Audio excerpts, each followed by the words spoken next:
Después de haber generado estas estructuras, quiero mostrarte también cómo se van generando otras ya derivadas en realidad de las masas de luz y sombra. Aprovechando que esta imagen, que la he escogido así específicamente, especialmente por este motivo, está en clave baja y tenemos sombras bastante profundas, podemos seguir con la estructura buscando los bloques de sombras o los bloques de sombras y de luces. Si estuviéramos trabajando sobre sobre un papel de tono oscuro, de base oscura, podríamos trabajar con las luces. Como el papel es claro, es blanco, pues vamos a trabajar con las sombras directamente. Bueno, por ejemplo, tenemos aquí un bloque muy claramente diferenciado que nos deja una división de luz y sombra, ¿no? Tal como lo estamos viendo ahí. Del mismo modo podríamos oscurecer aquí un poquito.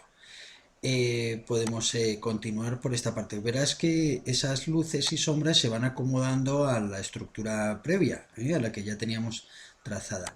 Yo la hice en rojo no con intención de que quede en rojo, sino que la viéramos antes en la explicación, la viéramos con más claridad.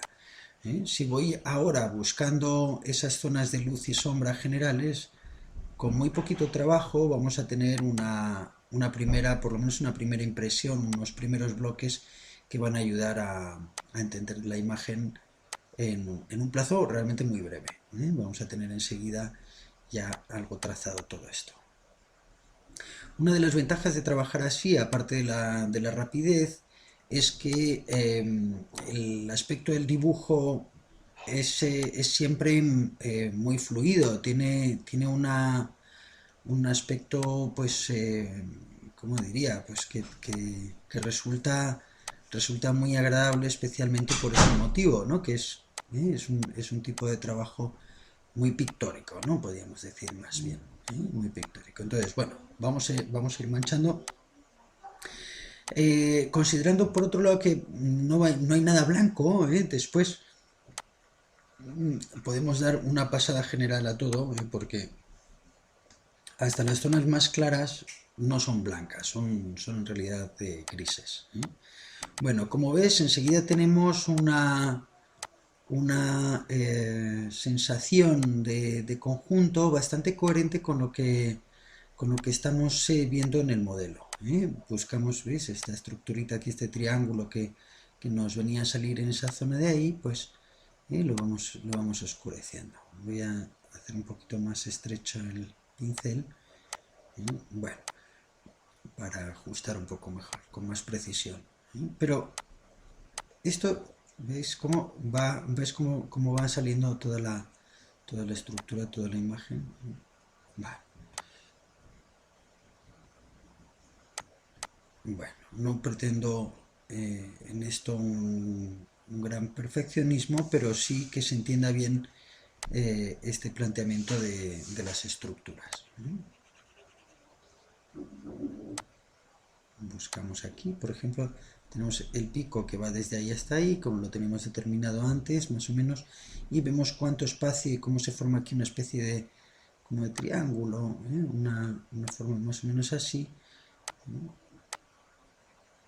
No deja de conectar con esto también la información, ¿veis cómo aquí se produce un pequeño cambio, un ligero cambio? ¿Ves cómo se produce ese cambio? Y cómo después eso se conecta con esta línea de ahí, ¿no? Entonces ahora observo esta, lanzo hacia arriba y y me da el final de la sombra, de esa sombra. Vale. Bueno, el efecto pues va como decía antes, como te decía antes, pues con muy poquito esfuerzo el efecto va funcionando bastante bien.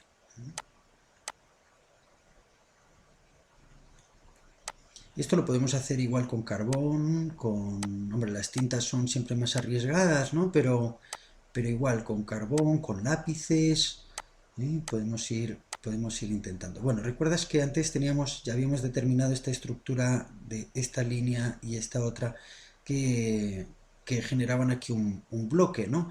Que es este bloque de aquí.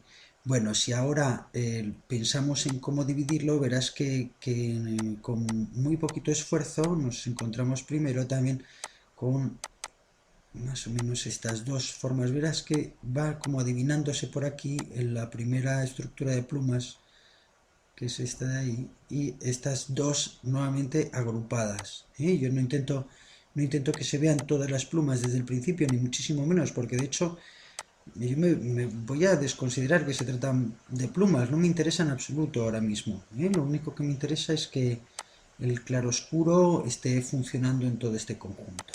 ¿Eh? Vuelvo para allá y luego si acaso pues volveré por aquí. Verás también que me interesa que se vaya haciendo el dibujo un poco a la par, todo más o menos al mismo tiempo. No corro a intentar definir una zona pues muchísimo porque eso no me va a permitir después tener un cierto equilibrio de todo el conjunto. ¿Mm? Me resulta mucho más cómodo si voy avanzando poco a poco en todo simultáneamente y voy dejando que, que el propio dibujo o sea, el propio modelo me vaya como pidiendo cada vez un poco más de detalle. Esto voy a adelantarme un poco a cosas del futuro, pero esto también te permite después, aunque no es el objetivo o no sería el objetivo en este ejercicio, te permite después ir dando importancia a cosas que te interesan más. Imagínate que dices, bueno, pues a mí las zonas que más me interesan o a las que querría dar más énfasis, pues van a ser el ojo, que tiene una textura tan característica, ¿no? Tan vítrea, tan cristal, y la sensación de las plumas por aquí, pero todo esto igual pues se convierte en una zona de menor importancia, menos interés para mí. Bueno, pues si eso sucede así, pues cuando estás trabajando a esas zonas luego las vas a dejar ahí como medio hechas eh, y el resto es algo, bueno, lo que te interesa específicamente, pues es a lo que más importancia, más trabajo le vas a dedicar, con lo cual pues te va a resultar más pues, un efecto más realmente más personalizado, ¿no? No estás copiando puramente el modelo, sino que lo trabajas literalmente a tu gusto, de acuerdo con tu interés. ¿Eh? Esto es ya digamos que son fases como un poquito más avanzadas, pero es bueno ya ir teniéndolas en cuenta porque cuando vas tomando decisiones respecto a qué partes tienen más importancia para ti y cuáles menos, pues eso al final acaba generando una imagen más elaborada o más, digamos, más que elaborada, perdón, más interesante y más personal.